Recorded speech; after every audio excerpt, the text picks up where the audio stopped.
Bonsoir à tous. Bon, alors je suis la troisième dernière. Euh, j'ai fait une présentation un peu différente. J'ai été très scolaire, entre guillemets. Je suis partie du début à la fin. Donc, j'ai fait quelque chose d'assez chronologique.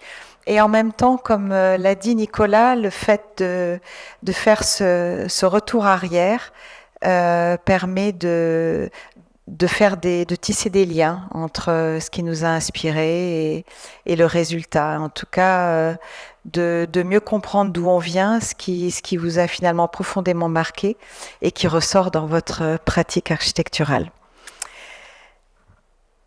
Si je pars du début, je vais tenir mes 20 minutes. Je suis née à Marseille, où j'ai passé mes premières années. Et justement, c'est une ville qui m'a, je pense, profondément marquée. C'est une ville-port qui, pour moi, ça fait partie des plus belles villes parce que c'est des villes qui sont au bout d'un pays et qui sont ouvertes sur le monde. Et c'est des villes où il y a une sorte de, de mélange qui fait une richesse à la fois économique, sociale. Et Marseille, vraiment, pour moi, c'est un peu tout ça. Et je me suis aperçue justement dans mes voyages tout au long de ma vie à quel point finalement j'avais cette culture méditerranéenne. Voilà, dès que j'étais petite, j'ai pas mal dessiné, c'est mon petit dessin. Voilà, donc la compréhension d'un enfant d'une ville comme Marseille, c'est le dessin du vieux port avec beaucoup de voitures, beaucoup de bateaux, beaucoup de maisons, beaucoup de gens, beaucoup de poissons, beaucoup de bruit. Et je pense que c'est quelque chose que j'ai en moi. Je suis plutôt agoraphone. J'aime la foule, j'aime le bruit, je l'assume. J'aime les gens, j'aime les villes. Voilà. Après 4 années passées à Marseille, mes parents sont venus habiter à Montpellier, une autre ville du Midi, beaucoup plus sérieuse, je pense, que Marseille, une ville universitaire, euh, une ville qui est pour moi aussi extraordinaire, qui est une ville millénaire dans laquelle je me suis vraiment éclatée en tant qu'enfant à me promener partout en patin à roulettes et à vivre finalement l'intérieur de la ville. J'ai toujours été presque beaucoup plus dehors que dedans. Donc je connais tous ces hôtels particuliers, toutes ces rues étroites et ce climat, encore une fois, comme à Marseille, qui est très prégnant, un tout petit peu moins. Mais finalement, le climat du Midi peut être un climat très rude, avec un soleil puissant, des ombres très fortes, le Mistral, un vent très très fort aussi. Donc un climat qu'on perçoit physiquement, un soleil écrasant. Le soleil, c'est quelque chose qui revient tout le temps. La lumière, pour moi, c'est très très important dans tous les projets. Je cherche toujours à étudier le soleil, à savoir d'où vient la lumière, à m'orienter finalement par rapport à la course du soleil. Mes parents étaient un peu artistes, étaient architectes urbanistes tous les deux, avec une petite tendance artiste. On est dans les années 70, donc ils avaient eu l'envie de vivre avec des copains, une forme de communauté dans les Cévennes. Je les ai suivis, j'étais vraiment très petite. Et j'en ai ressorti une expérience un peu dure pour un enfant jeune, mais en même temps aussi qui a été forte. Ça, c'est l'œuvre d'art d'un artiste qui vivait avec eux, qui était sculpteur, qui travaillait sur le réemploi, une forme d'art brut, qui sculptait finalement des tas de choses. Ici, un paysage de ville avec des pièces métalliques recyclées. C'est des choses qui m'ont marqué. Et puis voilà, la lumière qui arrive, les dessins. À Montpellier, j'habitais dans une résidence qui était construite par Wojanski, un disciple de Le Corbusier, avec ces grandes fenêtres que vous voyez là. On était au dernier étage, un très gros soleil, très grande fenêtre, et voilà, la lumière. Je dessinais aussi beaucoup de cartes. Le début de l'architecture, pourtant, c'est une passion qui m'est arrivée tardivement. Donc je disais que mon père était architecte urbaniste et en fait c'est lui qui a participé à la création du premier parc national en France, celui des Cévennes, dans les années 70. Donc c'est une région qu'il a sillonnée et on l'accompagnait très souvent. C'est une région aussi, pareil, qui m'a profondément impressionnée par la beauté de ses paysages. Je suis à la fois architecte, j'adore les villes, mais c'est vrai que les grands paysages, le côté sauvage de la nature, c'est quelque chose qui est très, très puissant. Et les Cévennes, c'est une région particulière, austère parce que très protestante, une région qui est très peu touristique, en tout cas qui l'était pas quand j'étais petite. Et j'ai découvert ces causes désertiques, cette architecture qui est comme une sculpture qui sort du sol, constituée de schiste. Le schiste est omniprésent, donc c'est les façades, les toitures. Les charpentes sont en châtaignier, il y a une sorte de rudesse de l'architecture et en même temps de grande beauté. Il y a des cailloux partout. La pierre est omniprésente, elle affleure tous les plateaux calcaires des Cévennes et elle se pare de végétation, une végétation qui résiste en milieu hostile, qui vient s'agripper, qui est sauvage, qui est très fine, qui vient tapisser tous les cailloux et c'est d'une très grande beauté. Mes parents étaient plutôt du genre, comment je pourrais dire, bohème, nomade, donc on a beaucoup voyagé, ils étaient amoureux de l'Italie. Donc sur le tard, un livre qui m'a beaucoup marqué, c'est celui de Christian Norbert Schulz, Le génie des lieux. C'est vrai que j'ai appris en voyageant à essayer de saisir l'atmosphère d'un lieu. Et puis quand on accompagne ça de lecture, on comprend la culture d'un lieu. Mais pour moi, la première immersion, celle qui est physique dans un lieu, est très importante. J'ai appris aussi en Italie la culture de l'espace public, une architecture millénaire. C'est vraiment un pays que je connais très très très bien et également mes parents étaient un peu anticonventionnels, on visitait aussi beaucoup de lieux atypiques, on va dire. Là, c'est Bomarzo en Italie, qui est un très très beau jardin, qui possède encore une histoire mystérieuse. La Renaissance dans tout son côté un peu exubérant et parfois un peu mystique. Donc un jardin avec des tas de monstres qui a été abandonné pendant plusieurs siècles, qui a été restauré avec délicatesse. De manière à pas restituer sa vision d'origine, mais au contraire à laisser les traces de ces ruines, et notamment tout le végétal qui est venu emballer ces sculptures, cette fois-ci à vie, toute cette végétation a été conservée, et ça donne un effet de ruine et d'osmose entre la nature et ces sculptures qui est assez exceptionnel. J'ai également fait beaucoup de musées. Ça, c'est le problème d'être enfant unique. Donc, on a droit à tous les musées. Donc, j'ai fait un peu j'ai écumé les musées pour suivre mes parents. Et en même temps, on se rend compte sur le tard que ça apprend beaucoup. À tel point que quand j'ai démarré mes études d'archi, j'ai en même temps démarré des études d'histoire de l'art. Je me suis très vite aperçue que l'histoire de l'art, c'est une porte ouverte sur la culture d'un pays, d'une ville, sur sa politique, sur toute son histoire sociale, scientifique, politique. C'est une belle porte d'entrée. Là, c'est Piero della Francesca, un artiste, je pense, qui peut, en tout cas quand on est jeune, qui est magnifique à découvrir parce qu'il y a une forme de naïveté dans ses peintures. C'est lui, entre autres, qui a aidé à l'invention de la perspective. Donc, c'est des peintures très fortes avec des couleurs saturées, des effets de relief et puis des peintures sur la ville. Paul Klee est un artiste aussi qui m'a énormément marqué. Par son côté abstrait, par son travail sur la couleur. C'est vrai que je reviens souvent sur la couleur.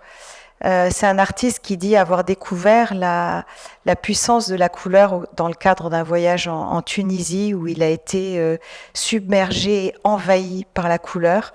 Et ça, c'est quelque chose, je pense, quand on se laisse aller, qu'on peut ressentir très fortement. Voilà, donc j'ai été voir tellement de Paul Klee à Bâle, un peu partout en Suisse et en France également. J'ai démarré mes études non pas par le fait du hasard, c'était un peu mûri, mais j'avais fait semblant de m'inscrire à d'autres études, j'avais pas dit à mes parents. C'est un peu la difficulté d'être d'être fils ou fille d'architecte. Du coup, je leur ai pas dit, je me suis inscrite en architecture et j'ai démarré les études et je leur ai dit a posteriori. Voilà. En même temps, j'étais quand même pas si sûre que ça de rester en architecture. Ça, c'est l'école d'architecture de Montpellier qui a été construite par Jean-Paul Guez, pardon. Et j'avais démarré effectivement des études d'histoire de l'art et je reconnais qu'au début, c'est des études histoire de l'art qui m'avaient, beaucoup plus impressionnée parce que il y a un niveau dans les professeurs qui était exceptionnel. Et ça donne le vertige. Il y a une sorte de profondeur dans le récit sur l'histoire de l'art, sur finalement, encore une fois, l'histoire de notre monde, mais celle qui passe par la culture, qui est quand même le liant de tout, que je ne retrouvais pas en termes de qualité dans les études d'architecture. Donc, j'ai eu quelques déceptions passagères. Les seules, pendant mes études, qui n'ont pas été des déceptions, c'est la découverte de Ricardo Bofill, comprendre un peu la manière dont il exerçait l'architecture, un peu ouverte sur d'autres disciplines, des philosophes, des sociologues, des scientifiques. Ça me redonnait espoir dans la capacité de l'architecture à ne pas être trop silotée et trop cloisonnée. Et puis, j'ai décidé, j'étais en deuxième année d'architecture, ou fin de première année, je me souviens plus, de partir en Australie pour différentes raisons. Et je reconnais que s'il y a un choc que je devrais résumer, c'est celui-ci, parce que j'étais jamais sortie d'Europe. J'avais 20 ans. Et peut-être c'est un voyage que j'avais pas préparé non plus, mais parfois c'est assez bien de pas préparer. Et j'ai découvert tout d'un coup un pays qui était grand comme 2-3 fois l'Europe. J'ai découvert finalement des paysages qui ont une autre échelle. L'échelle européenne, c'est une échelle qui est toujours domestique, qui a été cultivée par l'homme depuis des millénaires. Et là-bas, je découvrais une échelle qui me dépassait complètement. Et avec ça, une architecture du territoire qui me dépassait également complètement, mais que des architectes avaient su prendre à bras-le-corps.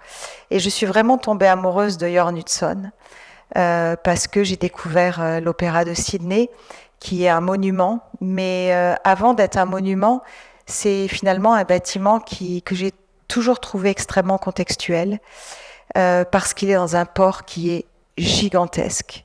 Une échelle, encore une fois, de paysage qui n'a rien à voir avec celle de Marseille, par exemple. Et pour moi, ces coques qui forment l'opéra, c'était comme celles des bateaux qui sont à côté, qui vont en Tasmanie, qui vont en Nouvelle-Calédonie, qui vont en Nouvelle-Zélande, etc.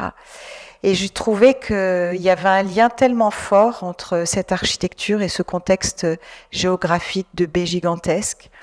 Et j'ai trouvé que Jørn Utzon, finalement, avait excellé dans la beauté de son œuvre, qui à la fois était d'une monumentalité, d'une puissance extrême, et en même temps, un travail dans le détail, peut-être à la japonaise, en tout cas la danoise aussi, un travail dans le détail qui m'a fascinée et qui m'a finalement donné ce jour-là la passion de l'architecture qui est restée chevillée au corps. Et puis ensuite, c'est toujours intéressant, non pas toujours, mais parfois, d'abord de découvrir une œuvre de manière extrêmement instinctive, c'est-à-dire de la ressentir et après de lire sur l'œuvre, ce que j'ai fait.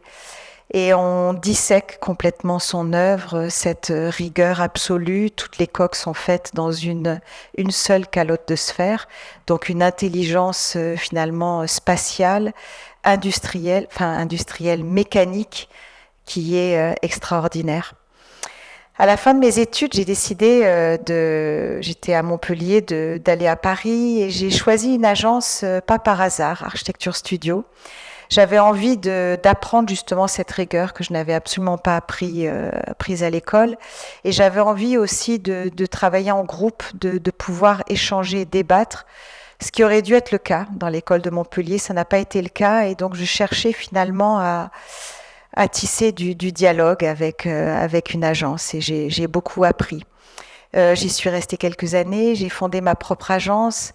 Très vite, j'ai eu l'occasion d'avoir accès à des beaux projets, c'est vrai, et en particulier d'accéder à des projets culturels qui me permettaient finalement d'être de l'autre côté et de fabriquer une enveloppe et un contenant pour des artistes.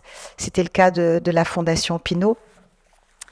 Et c'était intéressant de travailler à ce moment-là, ce que j'ai fait avec des sociologues et des jeunes philosophes pour re-questionner la place du musée en ville et la place du musée dans nos sociétés. Donc ça a été une époque très riche, on a enchaîné plusieurs projets culturels. Tout ça, je ne l'ai pas fait seul, j'ai fait avec un partenaire qui est ah oui, c'est là-bas, bon j'ai la flemme, celui qui est tout à fait à droite de l'image. C'est vrai que voilà, si on parle de l'intime, mon parcours, je ne l'ai pas fait seul, je l'ai fait en adhérant, en agglomérant des personnes autour de moi, dont mon partenaire dans la vie et dans le travail. Voilà, puis on a toujours été une agence assez soudée, pas de très grande taille, où on a partagé, on a gardé une forme d'artisanat. Vous voyez d'ailleurs mes enfants sur l'image, donc un côté très très participatif, parce que je pense j'avais besoin, je pense, de partager, et je suis pas une grande solitaire. J'ai continué à faire des maquettes toujours dans mon parcours, à faire des dessins, parce que c'est peut-être ma petite part artistique. C'était important pour moi de garder toujours un lien avec ce bagage un peu artistique que j'avais accumulé et que je n'ai jamais eu envie de perdre. J'ai quelques passions parallèles. J'aime bien m'enrichir en continuant à voyager, et j'acquiers au fur et à mesure, en vieillissant, comment dire, un lien qui se renforce avec le Sud, avec mes origines finalement, même si je suis pas originaire du Sud, mais je suis quand même née dans le Sud. Donc voilà, c'est là que j'y ai tout éprouvé. Et ça, c'est Arles. Donc je suis une grande passionnée de photographie. Je fais tous les ans les rencontres d'Arles. C'est à la fois la région que j'adore et aussi la photographie en tant que telle. Et puis j'ai quelques passions plus récentes sur la peinture, sur Soulages, qui me rappellent ces ombres tellement sculptées que j'ai certainement vécu depuis toute petite à Marseille. Ce noir très profond, l'outre noir. Au début, le noir était une couleur que je n'aimais pas, et finalement, c'est une couleur que j'adore parce qu'elle est d'une sensibilité extrême, qu'elle a une profondeur, et ça m'a même inspirée dans des projets dont celui-ci. Je veux pas dépasser mon temps. Je vais peut-être zapper quelques sujets, notamment une partie de mon parcours où je me suis aussi pas mal ressourcée en Asie, où j'ai essayé de croiser d'autres formes d'architecture. Mais je vais directement passer finalement à ce qui reste plus fort en moi. C'est certains des voyages aux États-Unis. Et ça, c'est un voyage que j'ai fait il y a une quinzaine d'années. Et je vais d'abord parler du côté négatif, après du côté positif. C'est un barrage que j'ai très vite voyagé, principalement en Arizona, dans le Nevada, en Californie, etc. Mais beaucoup en Arizona et au Nouveau-Mexique. Et donc, d'une manière assez pareille, pas accidentelle, bien sûr, c'était prévu, mais j'ai découvert le barrage qui s'appelle le Hoover Dam, donc qui finalement a décidé dans les années 30 de complètement redessiner le cours du Colorado. Et ça arrivait à un moment où je me questionnais déjà bien sûr sur l'écologie. Et ça a été véritablement un double choc, parce que je me suis aperçue, et toutes les lectures après ont contribué, de la violence, non pas des architectes, mais enfin c'est quand même des architectes du territoire, ceux qui construisent un barrage, de la violence que peut représenter une telle construction. Et ça fait froid dans le dos, parce qu'à la fois c'est magnifiquement beau, mais c'est magnifiquement dévastateur. Donc il y a une forme de paradoxe. Et puis là, on voit aussi les effets collatéraux, non pas sur 100 km, mais sur 1500 km, à la fois au-dessus, en dessous. Donc on voit ce dont l'homme est capable, d'une mainmise sur le paysage et sur la nature qui est au-delà de ce qu'on pourrait s'imaginer quand on ne le voit pas en vrai. Et le deuxième effet collatéral, c'est la descente de ce Colorado. Donc, toute la bande blanche que vous voyez, qui représente une vingtaine de mètres, c'est le fait que ce barrage finalement descend. Et ça, c'est un autre grand choc, de voir en quelques 20 ans qu'il arrive à perdre une dizaine de mètres quasiment tous les 20 ans, en tout cas actuellement de manière accélérée. Ça a vraiment été un choc pour moi, qui m'a accéléré la prise de conscience. D'autres parties du voyage, ça c'était des voyages beaucoup plus ordonnancés. Je voulais absolument visiter l'œuvre de Paolo Soleri à Arcosanti, une sorte de ville utopique qu'il a dressée pareil dans cette région élargie qui est très désertique. Dès les années 70, finalement, il avait cette sensation du réchauffement, non pas du réchauffement, non, mais du dérèglement de notre société fait par cette société de consommation, et il était avec une communauté à enclencher une ville utopique. Voilà, donc ça, c'est des choses qui ont structuré mon parcours et qui m'ont vraiment impressionné sur le plan de l'écrit, mais aussi très intuitivement du vécu, parce que c'est des bâtiments qui sont magnifiques, qui sont faits avec des ressources locales, etc. Et puis les États-Unis sont capables du meilleur, d'architectures qui sont extrêmement puissantes et extrêmement contextuelles, qui savent prendre toujours la mesure de ces grands paysages qu'on n'a pas en Europe. Donc des architectures à la fois puissantes et délicates. On voit toutes les inspirations de Frank Lloyd Wright et d'autres. Ça, c'est la ville de Sedona, qui m'a inspirée dans des projets pareils. Je vais passer vite, mais c'est vrai qu'on voit que quelque part, parfois, 15 ans après, on va ressortir quelque chose qui a été issu d'un voyage. Là, je ne sais pas ce que j'en ressortirai, mais il n'y a pas que l'architecture qui m'intéresse, l'espace également. C'est un bâtiment qui s'appelle Biosphère. Pareil, qui a été conçu dans les années 80 par une bande d'illuminés américains, qui a décidé de créer un lieu pour reconstituer des états de vie possibles, extraits de paysages, on va dire, sur la Terre. Et l'idée étant après de pouvoir les exporter. Donc ils ont demandé à une communauté d'une dizaine de personnes, pas plus, je crois, d'habiter là pendant 2 ans, et ça n'a pas marché. Au bout de 6 mois, ils sont partis. Voilà, c'est des architectures qui marquent. Ça, c'est pas vraiment une architecture, mais c'est le contact avec l'espace. C'est un grand site qui s'appelle The Very Large Area, et qui est bardé d'une trentaine de télescopes, qui étudie principalement les sons de l'espace et tout ce qui va avec. Et ça fait partie d'un voyage. Je peux pas dire le lien que ça a avec mon travail, mais de fait, c'est des moments marquants. Et un des derniers, c'est un lieu dans lequel je suis allée 3 fois. C'est pas beaucoup, mais c'est très très loin. C'est une ville qui s'appelle Marfa. Je pense que vous en connaissez l'histoire. C'est un petit village qui était quasiment abandonné et qui a été réinvesti par Donald Judd, qui est tombé amoureux du lieu, de la région, du climat, qui a décidé d'acheter des entrepôts militaires qui étaient abandonnés, qui a décidé de s'installer là, d'emmener sa famille, d'emmener son œuvre et de faire ce qui va être finalement quasiment ses 2 plus grandes et dernières œuvres. Donc une dans le paysage qui est sublime, dans un paysage désertique. C'est sur 2 kilomètres des blocs de béton qui vous interrogent, qui questionnent à la fois le grand paysage, le soleil, la course du soleil, les ombres. Et puis, il a également fait des œuvres dans les entrepôts qui sont des caissons en aluminium qui reflètent le paysage, qui jouent également des ombres et de la lumière. C'est des œuvres qui sont exceptionnelles. Et puis, tout le village est fortement marqué. Aujourd'hui, il devient à la mode. Ça devient un lieu qui est très attractif. Mais moi, la première fois que je l'ai découvert, c'était il y a très longtemps.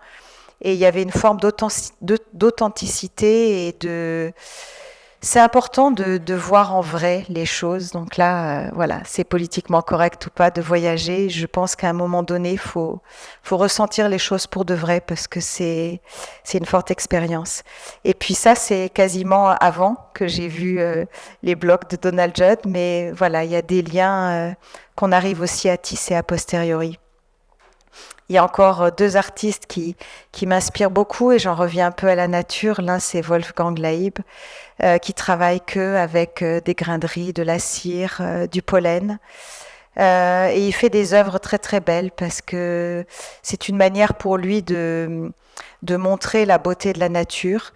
Ce sont des œuvres qui questionnent finalement sur à la fois cette beauté, cette fragilité de la nature. Donc j'essaye toujours de suivre un peu les expositions dans lesquelles il va être et voilà, ça me fait des petites pauses dans mon parcours. Et ça, c'est une des dernières œuvres qui m'a beaucoup marquée. C'est Christo sur l'île d'Iseo, en Italie. Une œuvre pareille que l'on parcourt, sur laquelle on marche. On a l'impression de marcher sur l'eau. Il y a un côté instable, mouillé, sur une toile qui est absolument saisissante. C'est des œuvres qui sont des expériences, donc qui m'a marquée parce que c'est aussi une forme de passerelle entre plusieurs îles. Il y a le côté aussi éphémère de beaucoup donner pour très peu de temps. Ça questionne le côté statique de l'architecture qui reste pour longtemps. Ça me donne des respirations de voir des œuvres artistiques faites par des artistes qui revendiquent que l'œuvre finalement elle va rester quelques semaines. Je trouve qu'il y a un côté très beau dans le fait que c'est une mémoire qui est extrêmement fragile et qui va disparaître. Voilà.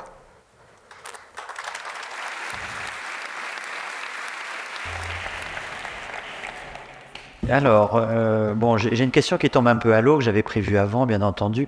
Étant donné qu'il fait très frais dans cet auditorium, moi je voulais te demander si tu aimais la chaleur. Oui. Et tu la supportes bien? Oui. Cette question, je te la pose parce qu'il y a un sujet qui occupe l'esprit de quelques architectes en ce moment, qui est la question du confort. Est-ce que tu tiens à ton confort personnel? Pas trop. Je pense que je suis pas matérialiste. Mes plus beaux souvenirs, c'est des souvenirs immatériels. Et par exemple, quand je voyage, j'aime pas avoir trop de confort parce que je pense que ça réveille plus. J'aime bien ressentir les choses. Quand je vais en Asie, par exemple, j'aime bien avoir très très chaud. J'aime bien me mettre dans la peau et vivre le plus possible comme ceux qui y habitent. J'aime bien cette forme de lâcher prise en fait. Quand on travaille dans nos agences, on a une forme de confort et j'aime bien la laisser tomber quand je pars. Et est-ce que malgré tout, dans les projets aujourd'hui, si je pose cette question-là, c'est que dans certains projets, on l'a vu à la lumière de la crise énergétique qui a pu occuper l'actualité de cet hiver, on pose cette question du niveau de confort et peut-être faudrait-il baisser le niveau de confort dans la vie quotidienne. Est-ce que tu partages cette idée-là? Est-ce que c'est un angle d'approche, en tout cas, de tes projets ou pas? Bien sûr qu'il faut diminuer notre confort. J'en suis persuadée. Je pense qu'on est de plus en plus pourri gâté et que trop de confort finalement d'une certaine manière tue la créativité. Je pense de se mettre en risque, ça rend plus créatif, ça rend plus résistant, ça nous met dans nos limites et que ce soit dans mon métier ou ailleurs, j'aime bien quand même cette c'est pas une prise de risque, mais le fait d'être toujours sur les limites, c'est quelque chose qui est important, je crois. Et donc, j'aime pas avoir trop de confort. Est-ce que tu es peureuse? Peureuse? Oui, peureuse. Ah oui, alors paradoxalement, je peux quand même être très peureuse, oui. Qu'est-ce qui te fait peur? Par exemple, je ne ferais pas un saut en parachute. Ah. Oui, moi non plus. On parlait de confort. Parmi les conforts contemporains, il y a les vacances. Est-ce que tu vas prendre des vacances? Oui, mais je mélange un peu tout parce que je pense que les vacances n'en sont pas forcément. D'abord, je relâche jamais complètement. Et puis, les vacances, pour moi, c'est des visites architecturales, c'est des visites de paysages, c'est une forme de, peut-être de respiration, mais en même temps où j'ai envie d'apprendre, j'aurais même envie de dire goulûment. Ah, alors les prochaines vacances, où et quand? Alors voilà, d'ailleurs, je mélange toujours. Les prochaines vacances, je vais aller faire les pays baltiques, Estonie, Lituanie et Lettonie, parce que on a été retenu à un concours et j'ai envie de visiter les pays avec suffisamment de temps. Donc voilà, on va louer une voiture et on va les sillonner. Donc normalement, j'aime bien la chaleur, mais là, je vais tenter. C'est des voyages qui sont préparés ou tu te laisses aller à la surprise et à la découverte? En fait, j'aime bien beaucoup préparer les voyages parce que j'ai pas un tourisme classique. En fait, ça vient un peu de mon enfance, hein. J'aime bien aller voir des choses que les gens ne vont jamais voir. Et par exemple, biosphère. Enfin voilà, c'est des voyages que je prépare. J'aime bien découvrir des lieux qui sont pas des lieux touristiques, qui sont pas des lieux connus, qui sont des lieux improbables, souvent très cachés, et ça se prépare parce qu'on les trouve pas facilement. Est-ce qu'il faut aller loin pour apprendre? Non, il ne faut pas aller loin pour apprendre. Ça dépend ce qu'on veut apprendre. Qu'est-ce que tu veux apprendre? Moi personnellement, je pense que c'est très confortable d'apprendre notre monde sans aller loin. Mais c'est une critique que je suis en train de faire. C'est confortable d'apprendre la Chine ou la Russie sans avoir été là-bas. Je pense qu'à un moment donné, il y a toujours le côté littéraire, mais il y a aussi le côté physique des choses. Et quand on l'a pas vu en vrai, quand on l'a pas ressenti, quand on l'a pas exploré pendant un mois ou deux ou trois, on peut pas comprendre. Est-ce que tu rêves beaucoup la nuit? Oui. Et tu rêves d'architecture ou pas? Oui. Bon, jusque-là, c'est cohérent. Pas que, hein, je vous rassure, mais oui, Est-ce qu'il y a beaucoup. est-ce qu'il y a un lieu qui t'a déçu? Oui, je reconnais que l'Inde est un pays que pourtant vraiment, il y a vraiment très peu de souvenirs où j'ai été déçue. La dernière fois où j'étais très déçue, c'est en Chine. Et Alors que pourquoi? mes premiers voyages m'ont marqué à vie, le dernier m'a extrêmement déçue. Parce qu'en fait, pour moi, un voyage, c'est l'architecture, c'est les sites, c'est le paysage, c'est l'histoire, c'est aussi les gens. Et si les gens me mettent mal à l'aise, je peux pas être bien. Mon dernier voyage en Chine m'a beaucoup déçue. J'y retournerai, je pense pas. Et l'Inde, je reconnais que j'ai, disons que, à part Chandigarh, à part peut-être le nord de l'Inde, mais j'étais à Bombay, à Mumbai, et là, ça a été un peu un choc. En fait, quand je voyage pas confort. Je voyage assez pas confort. Et du coup, là, c'était quand même un peu rude. Et puis aussi, je dois le dire, le regard des Indiens sur les femmes m'a beaucoup gênée. Euh, donc, je regrette, mais j'ai été un peu agressée. J'ai une dernière question, puisqu'il faut réduire le temps. Une dernière question qui est un peu grosse question.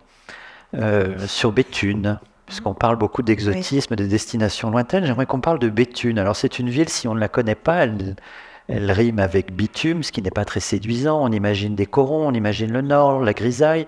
Et en fait, en tout cas moi qui la connais, c'est un véritable carnaval d'architecture, lié à notamment une reconstruction heureuse et savante, qui a idéalisé un peu l'aspect flamand ou l'architecture des Flandres, avec notamment une architecture de maison à pignon. Quel a été ton sentiment quand tu as découvert cette ville de Béthune la première fois? Heureusement qu'il y a la chaleur humaine. Et le côté définitivement extrêmement chaleureux des gens du Nord. C'est une ville, c'est d'abord une toute petite ville qui, on sent elle a énormément souffert par justement cette disparition finalement de ce qui avait fait toute sa fierté, toute sa vie, toute son activité, tout son commerce. C'est une ville que j'ai eu du mal à appréhender, qui qui se découvre sur le long cours. C'est-à-dire, il n'y a pas un coup de foudre immédiat. Et en même temps, sur le long cours, c'est une ville qui est extrêmement attachante puisqu'on y a fait le premier théâtre, on y a fait l'extension. Donc j'y suis allée sur une période d'une vingtaine d'années en fait, quasiment. Et donc, on apprend à la découvrir, à découvrir sa beauté. Mais pour moi, la beauté d'une ville, c'est définitivement pas que la beauté de ses monuments, de son architecture, de son plan, de son urbanisme. C'est aussi toute sa culture, c'est-à-dire tout ce qui est immatériel. Et c'est ça qui fait que vous vous attachez à un lieu. Oui, j'ai été trop longue. La reconstruction de Béthune a fait la part belle à des architectes dans les années 20 qui se disaient régionalistes et qui défendaient une forme de pittoresque. Aujourd'hui, le mot pittoresque est un peu banni du vocabulaire des architectes. Est-ce que c'est un mot que tu emploies, que tu aimes bien ou que tu rejettes complètement ? Pittoresque, c'est vraiment un mot que je rejette parce que j'ai l'impression que, ma définition du pittoresque, c'est que c'est quelque chose qui ne va pas me marquer. C'est-à-dire que je vais le trouver relativement beau sur le moment, mais c'est une forme de beauté qui est trop légère et superficielle et je vais l'oublier. Et si j'oublie finalement, c'est que ça peut pas laisser de traces et c'est ça que j'appelle du pittoresque. Donc pour moi, c'est assez négatif. Pour autant, Béthune, pour moi, c'est vraiment pas pittoresque. C'est la fin. Merci. Merci.